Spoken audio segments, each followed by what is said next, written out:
Yes, Kenya. Tamu sana, yes, tamu sana.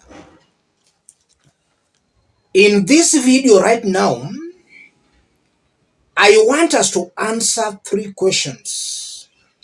And these 3 questions are based on what Makueni Senator Daniel Manzo said today morning, alleging that Raila Odinga is the person running Kenya Kwanza government.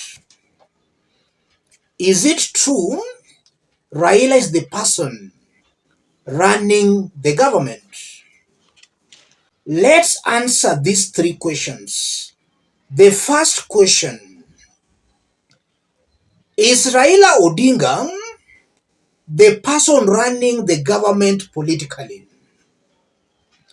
The second question, is Ruto assured of the ODM vote? The third question, what will happen if Raila Odinga loses AUC seat? Before we answer the 3 questions, let's listen to Makueni Senator Daniel Manzo, a very close Kalonzo Musyoka's ally. Listen to this.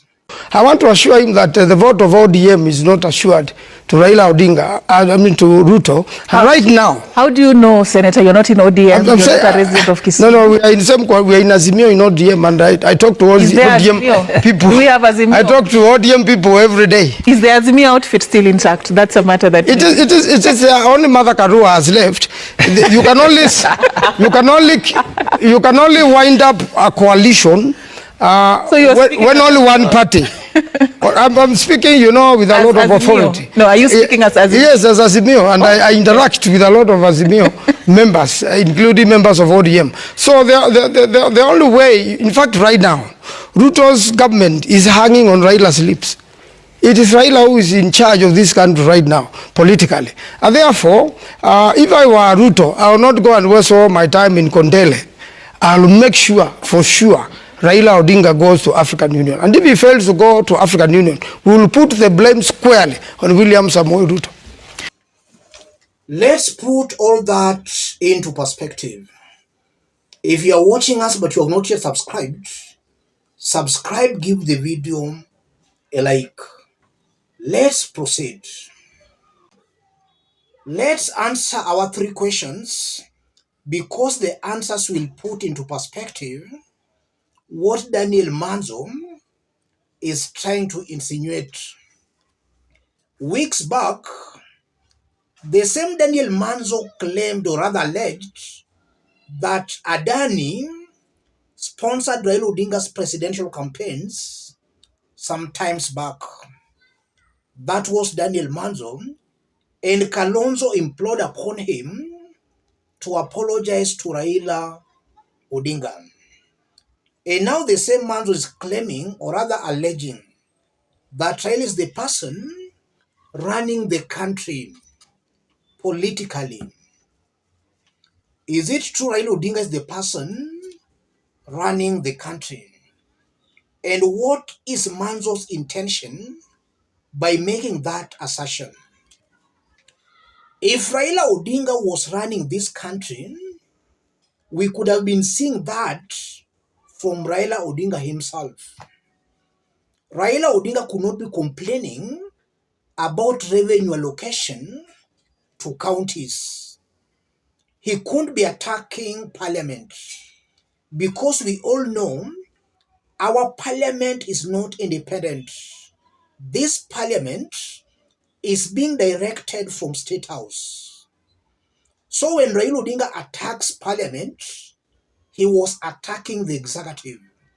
That confirms, as much as Raila Odinga might be in a harmonious working relationship with William Ruto, he does not control this government per se. The government is still strongly being controlled by William Ruto and his allies. That's something coming out very clearly. Raila Odinga is not controlling this government. And if that was the case, we could have been seeing that from Raila Odinga himself and from the kind of appointments William Ruto is making in this government. Apart from the 4 or so cabinet secretaries that were appointed in this government, we've not seen any other serious appointments being made in this government, insinuating that Raila Odinga's allies are now being given jobs in Kenya Kwanza. We are yet to see that. I'm not refuting the fact that maybe as time goes by, Raila might eventually be in control. I'm not trying to dispute that, but as it is, that might not be the case. Daniel Manzo is making those assertions to create some rifts between William Ruto and Raila Odinga's teams. I think that's the intention of Manzo making those assertions. He wants to create an impression that Raila has overpowered Ruto so that William Ruto's team can actually try to prove that they have not been overpowered. And in their attempts to prove that, there might be some tensions. I think the first question is well answered. The second question, is William Ruto assured of the ODM's vote? We saw William Ruto in Kondele the other time, where he was warmly, heroically received. Is he assured of the ODM's vote? As long as William Ruto works with Raila Odinga, or as long as Raila Odinga supports William Ruto, Ruto is and will be assured of the majority of ODM's votes. And when I talk of ODM, I'm talking of Nyanza, Western, Coast, Nairobi, Northeastern. As long as Ruto works with Raila Odinga, he's assured of majority of votes in those Raila Odinga's strongholds. If they part ways, William Ruto will lose those votes.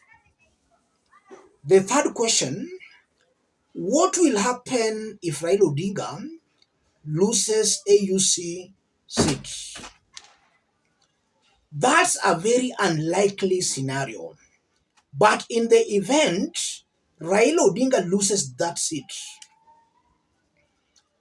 I believe the most honorable thing for Raila Odinga to do, or for ODM party to do, is for Raila Odinga to be William Ruto's running mate in 2027. That will be a guaranteed path to success than if Raila Odinga was to offer himself again as a presidential candidate. Looking at the current political situation in the country, if Raila fails to get AUC seat, if possible, he should just be William Ruto's running mate. I think that will be the best option for Raila Odinga than to try his luck again going for the presidency. It will be best if they go with a joint ticket with William Samoei Ruto. I think that's what might eventually happen in the event Raila Odinga loses that AUC seat. And Raila Odinga winning that AUC seat does not mean he will not be active politically come 2027. Nothing also stops Raila Odinga from resigning. He can resign from AUC and he can come back and he can play a major role in transforming Kenya's politics come 2027. That's what I'm saying, ladies and gentlemen. Let me stop it there. In case you're watching us outside Kenya, Drop a comment, let us know from which part of the globe you are watching us from. If possible, subscribe, give the video a like. Let's meet in our next analysis. Thank you.